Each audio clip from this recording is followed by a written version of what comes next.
Hi Cancer, this is Jav. Welcome po sa ating channel. Ito ang inyong daily gabay tarot reading for May 1, 2025. Kung naka-resonate kayo, comment down. Kung hindi kayo naka-resonate, ibigay niyo po sa iba kasi general reading po ito. This is for you Cancer ngayong May 1, 2025.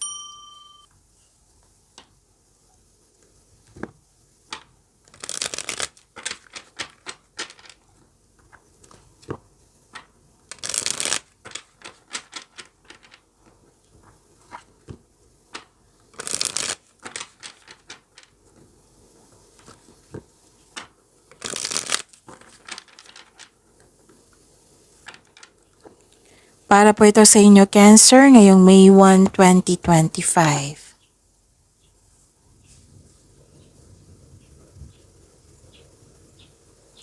Maraming salamat po sa inyong patuloy na suporta at maraming salamat din po sa mga hindi nag-skip ng ads. Gamitin ang reading na ito bilang gabay lamang sa mga hindi pa nag-subscribe. Subscribe na po kayo at click bell notification para malaman nyo na may bago tayong video. Para sa mga gusto magpa-reading po, may lumabas dyan sa screen nyo ngayon. Panoorin nyo po at sundin ang instruction.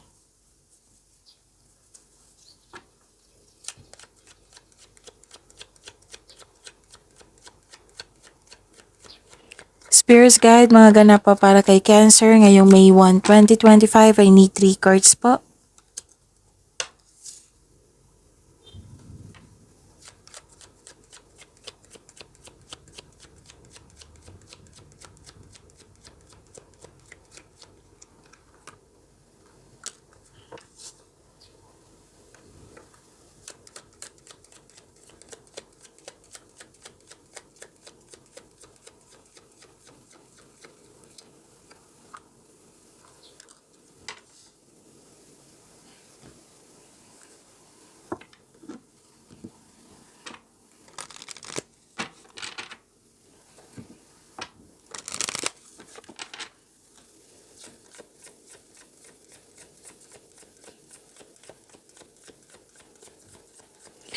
Spirits Guide, ano po yung message po para kay Cancer ngayong May 1, 2025?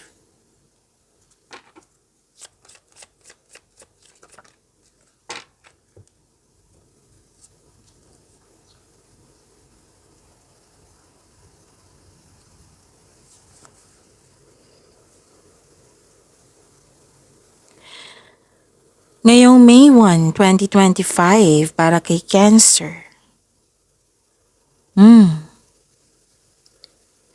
Pwedeng nabibigatan kayo, nahihirapan, may pasaway, pwede. Pwedeng na-stress kayo or nagkaroon ng anxiety nung nakarang araw. Kasi, bakit ko nasabi nung nakaaraw? Kasi sabi ng card dito, nagkaroon na ng recovery. Claim niyo po itong recovery na ito, Cancer. And may grupo ng tao dito na very supportive sa'yo. At may nakita rin ako dito na some of you nagbigay ng time sa ating nature. Oo, nag-grounding, nag-meditate. Oo, or planado pa. Okay, nagplano pa kayo. At may nakita kong personal development dito na spiritual growth. May concern talaga kayo sa isang tao na mahirap kausap or sobrang stricto or nagkaroon kayo ng space nito. Tapos may nakita ko ditong nagkaroon ng delay kasi may tutusin yung desisyon. Nagkaroon ng delay kasi may hesitation to take an action. Or literal na nagkaroon ng delay sa hinihintay nyo. May nag-uusap dito na magkakapatid po. Huwag po daw kayo maniwala agad sa chismis. Alamin nyo muna kung totoo ba yan or hindi. Tapos may ganap dito na excited kayo, Cancer.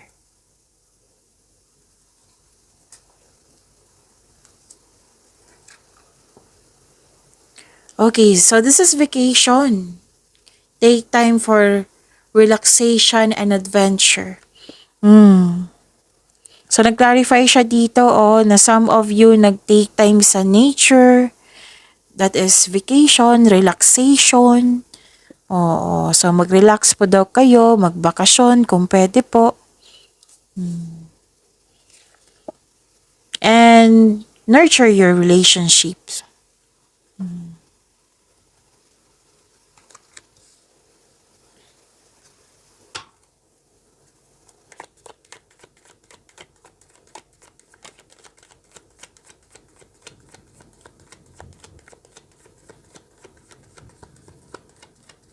Spirits guide, ano po yung energy ni Cancer ngayong May 1, 2025?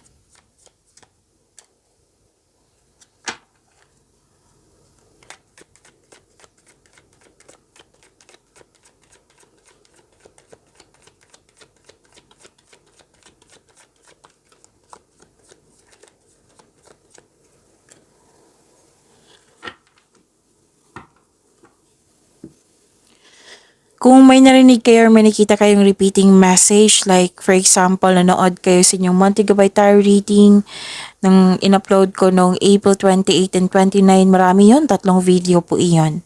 Tapos ngayon, May 1, 2025. At may napansin kayong repeating message, yan po yung pinupush ng cards nyo na kailangan yung bigyan ng atensyon, solusyon at aksyon kung maaari po. So ano yung energy ni Cancer?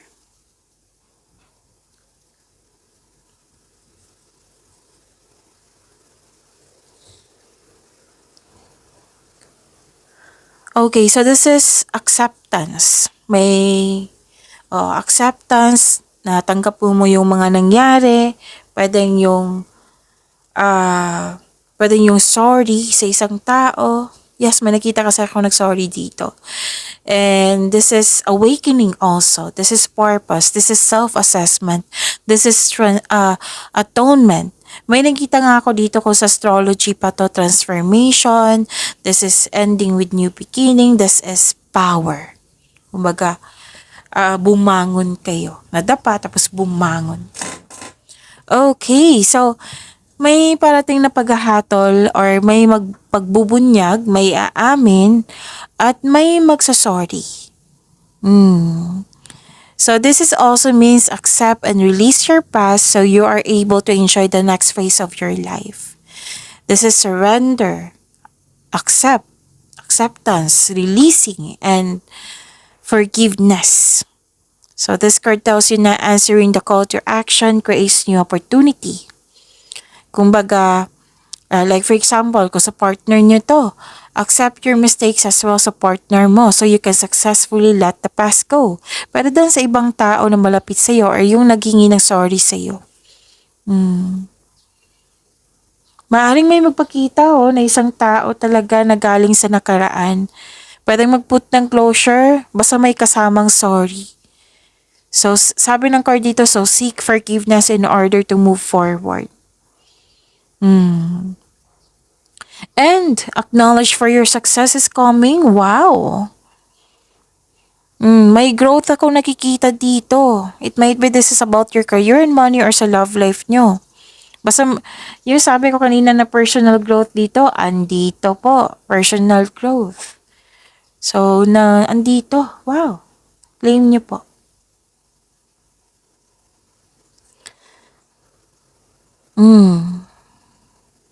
Okay.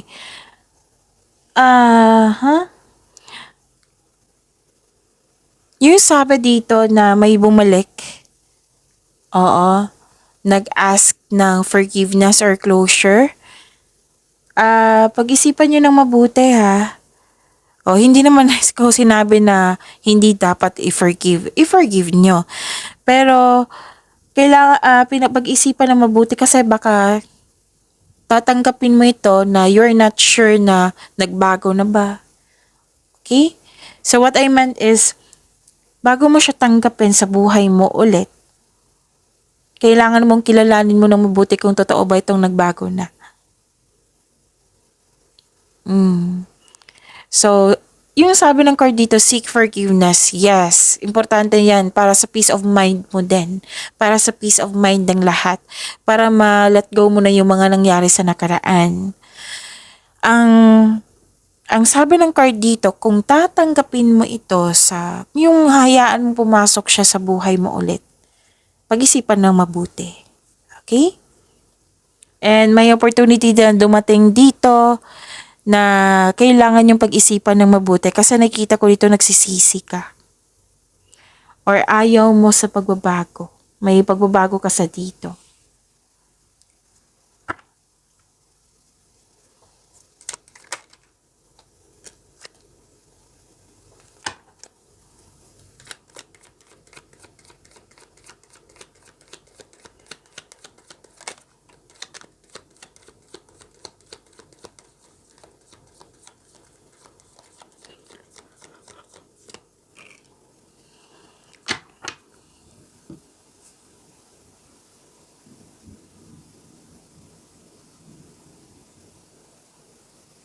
Sa inyong career and money, may nakita kong celebration dito. Special event, togetherness, group of people. Pwedeng meeting din. Oo. So, may ganap na celebration. Pwedeng nakumpleto na or tapos na yung mga ginagawa mo dyan or may na-achieve kayo. Or may celebration na pwedeng birthday, anniversary, pagtatapos, achievement. Basta may celebration dito sa career and money nyo. So, may nakita rin akong posibleng magbakasyon. Nagpaplano pa to nagplano pa. Kasi gusto nyo magpahinga. So, nag-clarify po siya dito na magkakaroon siya ng bakasyon. Kasi, take time for relaxation and adventure, right? So, nagplano na kayo dito for vacation. Pero yung gusto mo talaga is mag-relax. Actually, may matatanggap kang gantimpala. Pwedeng mana ito, promotion or recognition. So, claim nyo po. Cancer. Oo. Yun, ang ganda. Celebration. Kaya pala na you need a break dito. Kasi you felt trapped. Parang nagtatrabaho ka sa isang kumpanya na hindi mo gusto. Some of you hindi naman to lahat. Nawawalan ka ng pag-asa or pwede din na may offer sa'yo na kailangan na umalis ka sa posisyon mo, yung magbabago yung status mo sa inyong career and money to nagkaroon lang kayo ng hesitation. Pwede din nakaramdam ka ng fear na umalis sa posisyon mo. Yung may offer sa'yo na lalabas ka or iwan mo yung posisyon mo na comfortable ka na. Baka sa lilipatan ko, hindi pala mabuti. Dito ako, kampante na ako, nagbibigay na ito ng stability sa akin. Yung may fear akong nakikita dito. Fear and hesitation, doubt.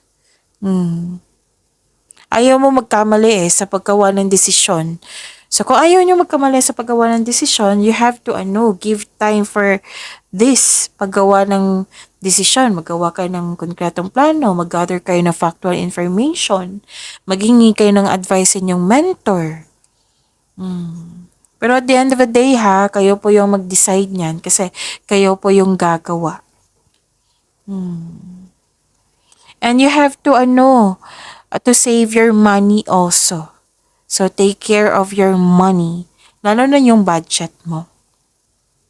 So, this card tells you na humingi ka ng guide kay God para mapalaya mo ang sarili mo sa takot, sa fear na nararamdaman mo ngayon. Kasi you felt trapped, nagkaroon ng restriction, parang nagkatali ka sa isang bagay, nakakulong ka sa isang sitwasyon na hindi ka makawala. So, free yourself. You have to how to free yourself. This card asks you to change something para ikaw ay makawala at makahinga. Kailangan may magbago. Kailangan bigyan ng aksyon. You have to step forward towards to your goal. Magtiwala sa inyong sarili at magkaroon ng mahabang pasensya. So, ang assignment nyo ngayon, magkaroon ng mahabang pasensya at magkaroon ng tiyaga. Magagawa mo ito, huwag kayong mag-alala, Cancer.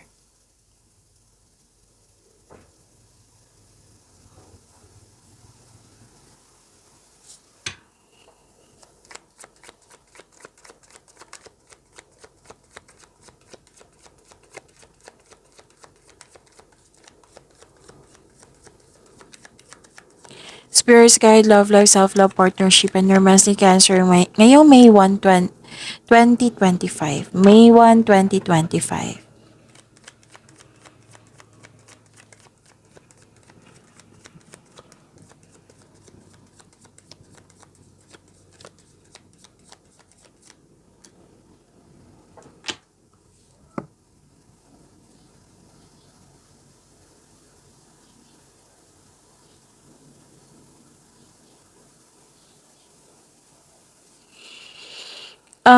May hindi nagkasundo dito. May frustration, may space, may separation, may umalis, may tumiwalag.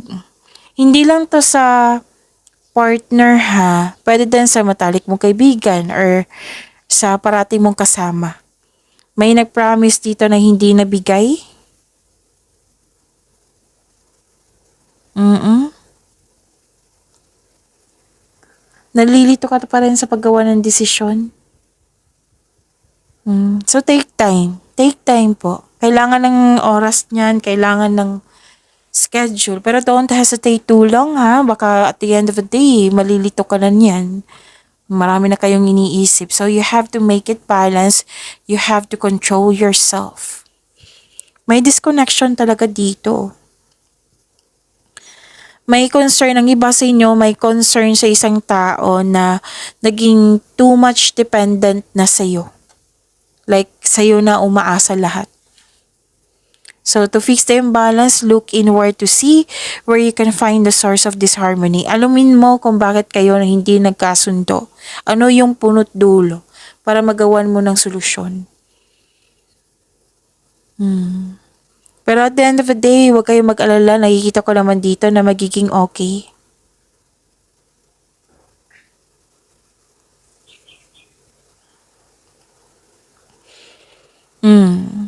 Kasi may nakita ko unconditional love dito. Actually, may nakita ko ditong bagong pasok sa relasyon. Bagong kaibigan. Magaan ang loob mo sa kanya. You're taking care of yourself. May beauty akong nakikita dito like beauty application, pwedeng nagpagupit kayo, pwedeng bumili kayo ng gamit para mas gumanda kayo, gumwapo kayo. Self-love, nakikita ko rin dito. Pleasure. So sa mga single dyan, this is good news for you. Kasi may parating sa inyo. Pwedeng bagong pag-ibig, bagong kaibigan. Pwede din sa mga buhay mag-asawa to or sa mga relasyon ha. Oo. It doesn't mean may pag-ibig na kayo. Oo, may partner na kayo na it doesn't mean may darating pa rin. Yung may bago kayong kaibigan. May bago kayong inspirasyon. May parating na bagong pag-ibig which can arrive in many forms. Such as self-love, new relationship or new connection sa isang tao na magbibigay sa iyo ng love, peace, and happiness sa iyong buhay. And this card asks you to be open sa pag-receive ng gift na ito. Kasi this is gift from the universe. Oo, nakatadhana to sa iyo. Sa mga may relasyon sa buhay mag-asawa, nagkaroon ng renewal of love. Very supportive kayo sa isa't isa at mahal na mahal niyo ang isa't isa. Masaya kayo ngayon. Oo. So, magiging okay din ang lahat at the end of the day. So, claim niyo po ito. Nagkaroon ng positive emotion flow. Pwede din may kasi 'di ba may parating sa inyo na bagong inspiration. Pwede din panoorin niyo yung upload ko kahapon. Lumabas din na may parating na sanggol kung hindi ako nagkakamali. So, pwede din may buntis or the arrival of a new baby. Pwede din may nanganak. Okay? Okay, so ikaw ay nagfo-focus ng self-love and you're taking time for yourself. At this is personal development. Ang ganda. I-claim niyo po. Cancer. Kaya pala may nurture relationship dito. Pag-imanin niyo po yung blessings na binigay sa inyo, Cancer. See you tomorrow. Maraming salamat po.